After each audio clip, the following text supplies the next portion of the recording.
Boa tarde! Voltamos! Como é que vocês estão? Tranquilos? Muito bem. Gente, professor Sérgio Mala, 8º ano, etapa 18, vamos falar igualdade de oportunidades entre os gêneros e as raças. Olha, vamos esclarecer alguns conceitos. Vou dar um tempinho, chama a família. É importante que todos vocês vejam que nós vamos, vejam aí e escutem o que nós vamos falar. Os nossos amigos professores estão também ligados nisso aqui, porque você vai ver a ciência fazendo uma interface com a sociologia, com a história, com a antropologia e com a sexualidade. Então, esse assunto de hoje, ele é muito pertinente porque, olha, ele vai abordar justamente esse 0811, não é? Quando a gente fala dessa competência aí, nós falamos de competência de estruturar o educando para a vida. E a importância e o objetivo de estudarmos a igualdade de oportunidades entre os gêneros e as raças é reconhecer o preconceito e a discriminação entre os gêneros e raças na nossa sociedade no que diz respeito à chance de trabalhar, a salários que se recebe e a formação específica. É sabido que hoje politizaram algo muito comum. Na verdade, nós pertencemos a uma única raça, raça humana, mas nem sempre foi assim. Ainda hoje recai sobre nós uma sociedade que nós chamamos de patriarcal, heteronormativa, e que as pessoas são engessadas e obrigadas a participarem do que foi escrito sem a sua participação. Você não opinou e, de repente, há uma conceituação onde você tem que estar inserido. Bora dar uma olhada como isso aqui é interessante para ver essa igualdade de oportunidades. Vamos lá. Começo citando Albert Einstein quando diz: época triste, a nossa, em que é mais fácil dividir o átomo que quebrar preconceitos. Tu entendeu? O átomo, cujo nome diz átomo, átomo significa, pessoal, átomo, tomo, é unidade, né? Ou divisão. E A é ausência, ausência de divisão, ausência de dividir uma unidade.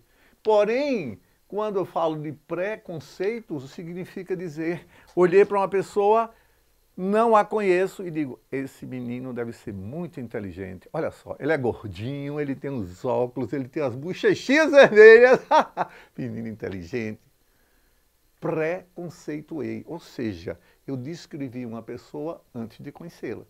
E isso vale para todas as coisas, os preconceitos positivos, preconceitos negativos, uma tatuagem, um brinco, uma modificação corporal, um cabelo laranja. Eu já vou dizer o que aquela pessoa é, estereotipando, sem conhecer a pessoa. É necessário vocês que estão no 8º ano comecem a ver que as pessoas são unidades, são indivíduos, eles são pessoas únicas. E aí ele tem também as suas prerrogativas. Vamos para frente. Olha só. Gênero e sexo. Gênero é a maneira que as diferenças entre mulheres e homens assumem na diferente sociedade no transcorrer da história. É diferente de sexo. Sexo é diferenças anátomo-fisiológicas existentes entre os homens e as mulheres. Então você tem os genitais masculinos, um pênis, um testículo, faz com que você seja do sexo masculino, né? Já se você tem uma vagina, uma vulva, um útero, um ovário, você é do sexo feminino. Então, quando você vai preencher uma ficha, tem lá sexo masculino e feminino. Porém, o gênero é diferente. O gênero é aquela percepção que homens e mulheres assumem na sociedade, né? Então, quando você assume um gênero que diz respeito o seu sexo, você é considerado um indivíduo que segue a normatização. Mas nem sempre ocorre assim. Vamos dar uma olhada. Outros conceitos. Sexo é a expressão biológica que define o conjunto de características anatômicas e funcionais. genitais e extragenitais. Sexualidade é entendida de forma mais ampla, é expressão cultural, inclui sentimentos, fantasias, desejos, sensações e interpretações. Ou seja, o meu sexo, pessoal, eu sou do sexo masculino, ok? Por que é que você consegue ver que eu sou do sexo masculino? O meu padrão biológico mostra que eu tenho os traços másculos, ou seja, eu tenho traços de uma característica de um determinado grupo, em relação ao masculino e ao feminino. E eu identifico as pessoas dessa maneira. A minha sexualidade é uma outra proposta, é o que eu entendo em relação à pessoa que eu devo gostar, a pessoa com que eu devo me relacionar, é a minha sexualidade. Dentro da nossa sociedade, nós temos normas, nós temos princípios, nós temos valores e são amparados pela família. Porém, isso não significa dizer que está certo ou que está errado, cabendo à família, à escola e à sociedade aceitar a proposta de vida dessa pessoa. É muito sério isso que eu estou falando. Então, na maioria das vezes, a gente se julga superior porque nós pertencemos a um grupo dito hegemônico. Eu sou professor, eu estudei bastante, mas todo esse meu estudo faz com que eu tenha apenas um papel na sociedade. Não sou melhor que ninguém, nem muito menos pior. Trazemos para isso uma democracia social, onde as pessoas entendem a importância. Por exemplo, como é que funcionaria para o indivíduo com deficiência auditiva se não fosse o meu amigo Quevedo traduzindo isso que eu estou falando? O papel dele é muito importante na sociedade. O meu papel também é importante. O pessoal que está nos filmando aqui, o pessoal da direção, a nossa diretora pedagógica, Nilde, que fica dando o suporte para que saia melhor essa tradução. Todos nós fazemos uma partezinha. E quem é o melhor desse processo? Somos iguais, gente. A importância é a mesma. Se eles não estivessem aí filmando, eu não estaria aqui falando para vocês. Beleza? Para frente. Vamos adentrar. O que é orientação sexual? É a atração afetiva ou sexual de uma pessoa sendo pela outra. Varia desde a homossexualidade exclusiva até a heterossexualidade exclusiva, passando pelas diversas formas de bissexualidade. Os psicólogos não consideram que a orientação sexual seja uma opção consciente que possa ser modificada por um ato de vontade. Essa é uma grande discussão. Em sala de aula, nós trazemos pela nossa formação de especialista nessa área educacional para mostrar aos alunos que, na maioria das vezes, a opção de uma menina ou de um menino que foge do padrão estabelecido pela regra não é algo que você possa mudar. Ah, isso foi falta de cacete. Ah, isso foi porque a família deixou livre. Ah, é porque foi criado pela avó. Nada disso. Isso são apenas besteiras, só apenas achismos, não é? Mas cabe orientar essas pessoas para que realmente ela se descubra na sua orientação a respeitando. Não estimulando de um lado, nem do outro. Mas a escola como um todo tem que respeitar as pessoas. Você fala, ah, mas esse é um menino, não sabe de nada, a gente pode fazer o que quiser com ele. Já tivemos uma aula sobre neurociência e descobrimos que não é bem assim, não é? Eu não posso modificar o que é biológico. Por quê? Porque você já nasceu com essa matriz. Então as pessoas têm mais que abraçar e entender, mesmo que não concorde. Não sou obrigado a concordar, mas sou obrigado a respeitar. Nós temos que dar direitos de igualdade aos gêneros e também às raças. Vamos ver aqui. Identidade sexual é diferente de orientação sexual. Conjunto de características sexuais que diferenciam cada pessoa das demais, que se expressam pelas preferências sexuais, sentimentos ou atitude em relação ao sexo. É a minha identidade. É o sentimento de masculinidade ou feminilidade que acompanha a pessoa ao longo da vida. Nem sempre está de acordo com o sexo biológico ou com a genitália da pessoa, que também é uma outra discussão, porém a ciência já coloca a sua posição. Eu não sou obrigado a ter nascido com pênis e um testículo e ter que cumprir a função que as pessoas dizem que eu tenho que cumprir, e sim o que a natureza diz que eu tenho que cumprir. Isso acontece com outros animais também. Só que na espécie humana nós temos restrições, regras, nós temos imposições. Nós queremos ter uma sociedade planificada, não é? Tipo, num livro muito famoso que vocês vão ler, o que chama de 1984. Né? Uma sociedade de iguais, uma sociedade onde todos aparentemente são felizes. Tipo uma Matrix, tá? Vamos ver para cá. A mulher no mercado de trabalho. Essa é agora uma reflexão importante. Eu digo o quê?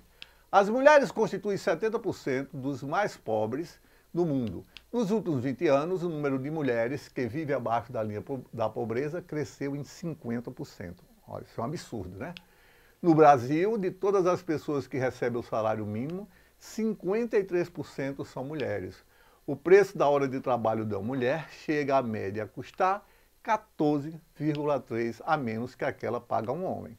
E uma outra aberração é que as mulheres representam a maioria dos trabalhadores em tempo parcial e do setor informal e tem uma taxa de desemprego maior que o setor masculino.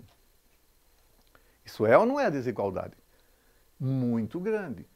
Na nossa condição, as mulheres que nós falamos, as pessoas do sexo feminino, elas têm bem menos chance. Isso, pessoal, é conjuntural, isso vem lá de trás, dizendo que o homem tem a força do trabalho, o homem é o caçador, a mulher é a coletadora, o homem vai buscar a comida, a mulher cuida dos meninos.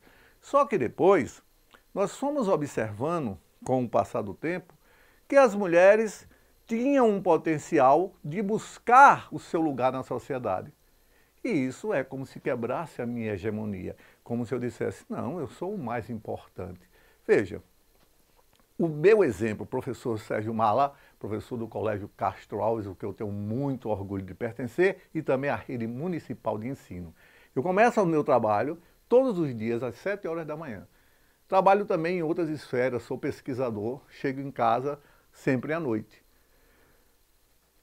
A mulher com que eu convivo também trabalha, só que quando ela chega em casa, ela cuida dos meninos, ela organiza a casa, ela vê como foi as tarefas dos meninos, ela orienta os meninos para ir para a escola no outro dia, então ela tem 3 turnos.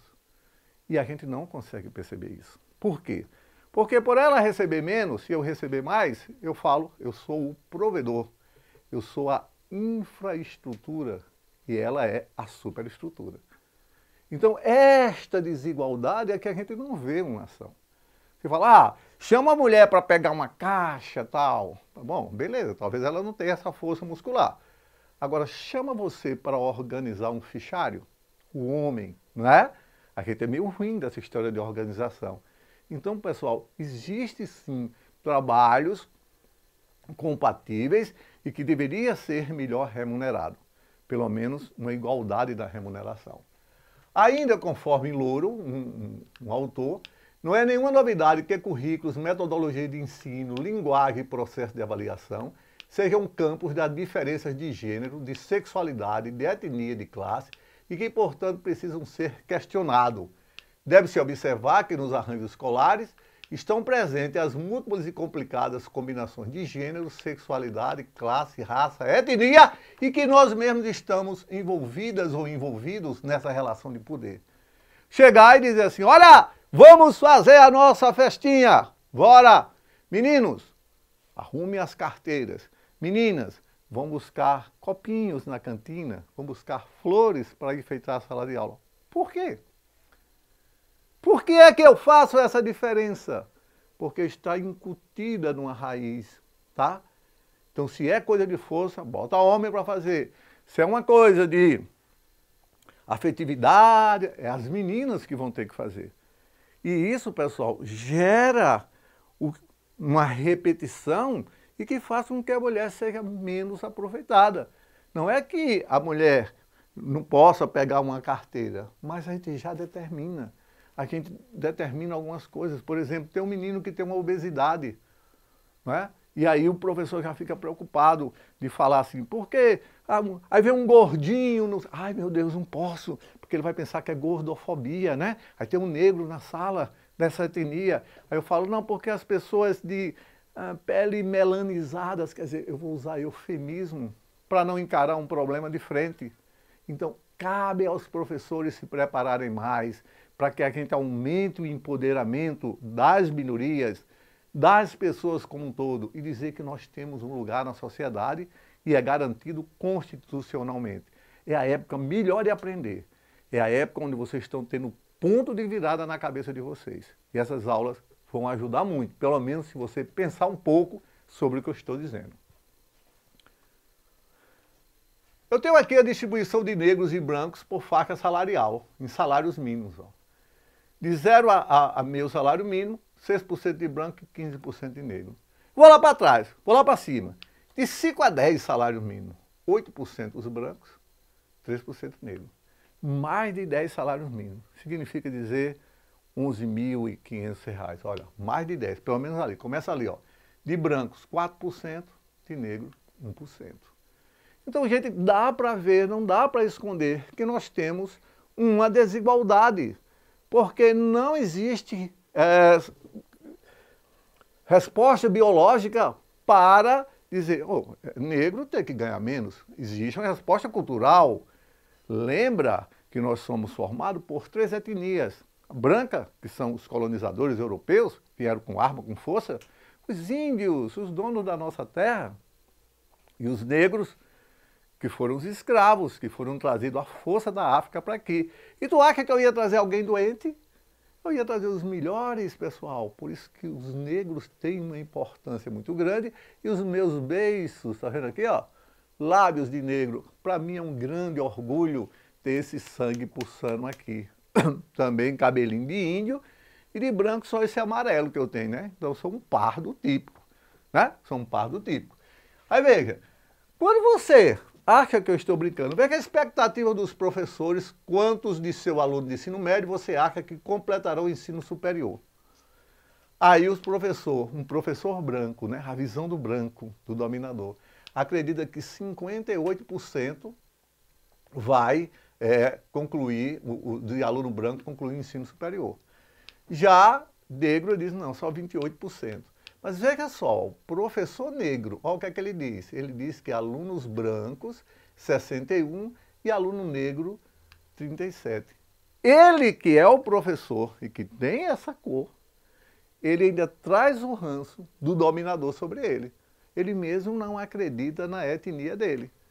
E aí como é que pode? É mais ou menos assim. Eu tenho uma determinada característica, mas eu consegui me livrar dela. Ah, se eu conseguir me livrar dela, meu filho, né? Vou dizer, é muito difícil isso acontecer. Então, as próprias pessoas da raça não valorizam. Então, veja que coisa interessante. Gente, o racismo, não é? Eu tenho o pessoal que é internalizado, interpessoal e institucional. Quando é pessoal, de sentimentos, inferioridade ou superioridade, alguém se sente inferior ao outro, outro se sente superior. Quando é de condutas, passividade, proatividade, aceitação ou recusa.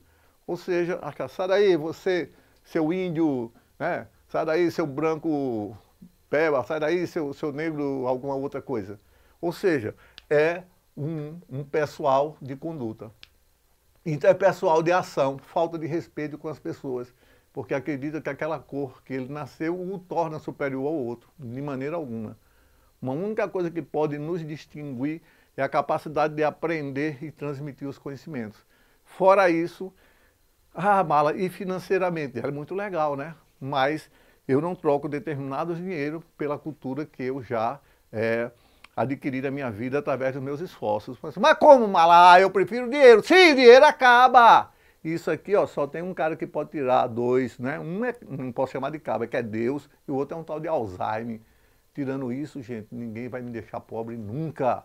Por quê? Porque está internalizado. Ou Deus ou Alzheimer. Fora isso, não. Eu sou rico permanentemente e ninguém, eu só faço crescer. Agora você com grana, faz alguma besteira, acontece alguma coisa, você fica liso e se você não tem inteligência, não consegue recuperar. Pense no que eu estou dizendo. Omissões. Negligência ao lidar com racismo e seus impactos. Você vê uma ação de racismo e fala, não tenho nada a ver com isso, deixa isso para lá. Você vê aí uma discussão na sua sala, vê alguém agredindo o outro, fala, eu tô nem aí, ó, não é comigo, não é? Mas lembre que pode ser você amanhã. E por último, material e disponibilidade e acesso reduzido às políticas de qualidade. Você vai aceitar uma pessoa para o emprego e aí você vê o padrão dela e fala, eita, esse padrão dá certo com minha empresa. E normalmente, dependendo da postura, hoje o Magazine Luiza fez um programa de trainee para negros e foi extremamente contestado, porque teria que ser para pessoas, independente da cor, independente da raça, independente do sexo, né? E aí, galera, tá ficando bom agora? Isso aqui é a diversidade racial. Olha que coisa linda, de negro a branco, olha o primo de Quevedo aqui, tá? Aí aqui, ó, Sérgio Maia é o mais bonito que tem, isso aqui é Walter, só escondido lá de trás, só olhando, olha, PP, cadê PP? PP, não, PP é só a moça, tá? PP ficou mais atrás ainda. Então veja, isso nem sempre existiu a etnia. O conceito de etnia é um conceito moderno. No mundo antigo, os gregos, romanos, judeus, cristãos e muçulmanos não tinham categorias étnicas. Pelo contrário, as pessoas eram divididas de acordo com a religião, a classe e a língua. Então, por exemplo, você não fala português? Pronto, você está do meu lado. Ah, Mala, mas eu sou negro, tanto faz, branco, não, amarelo, alto, baixo, gordo, magro. Isso não me interessa. Me interessava nessa época que as pessoas eram de uma religião, não era desse lado, eram de outra religião, era do outro lado. A divisão de Aristóteles, né? A famosa divisão de Aristóteles entre o grego e o bárbaro, não se baseava na etnia, mas sim naqueles que se organizavam em cidades e estados comunitárias e aqueles que não o faziam. Os antigos romanos categorizavam as pessoas não pelo grupo étnico ou cor da pele, mas em diferentes estruturas legais sobre as quais organizavam suas vidas.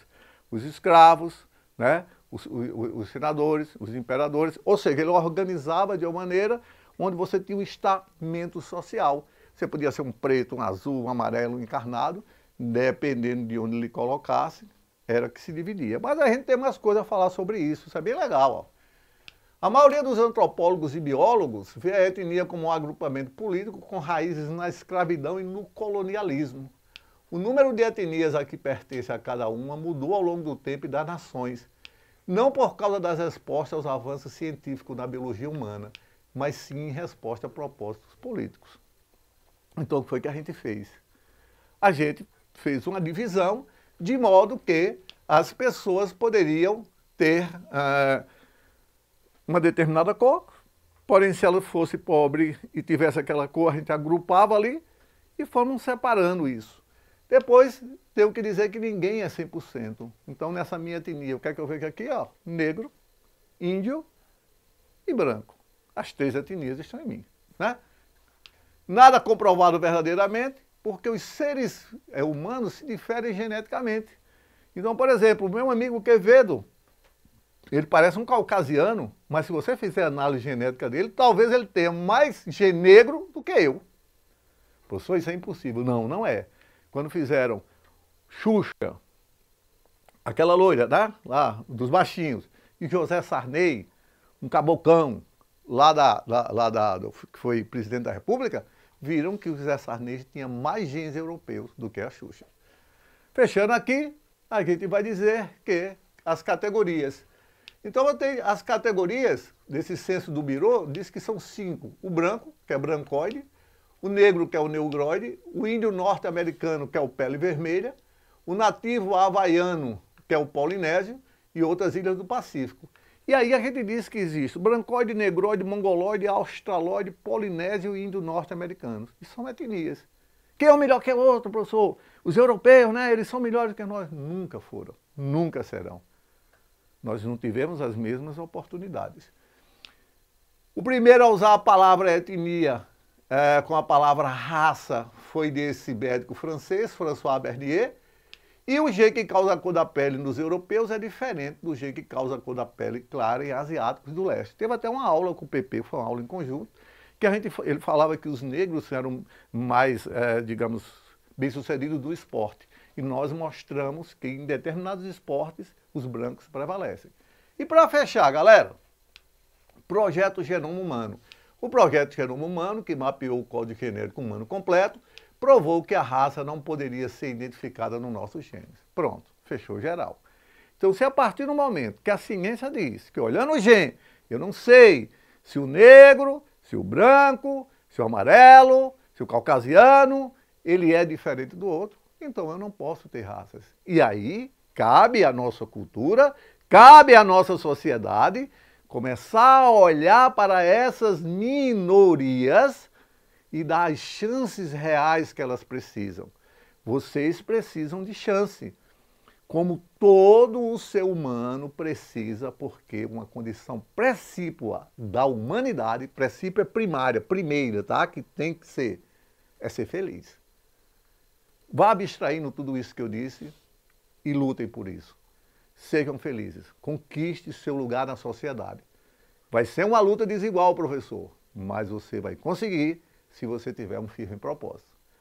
Tchau, galera! Até a próxima aula! Valeu, pai! Uhul! Fui!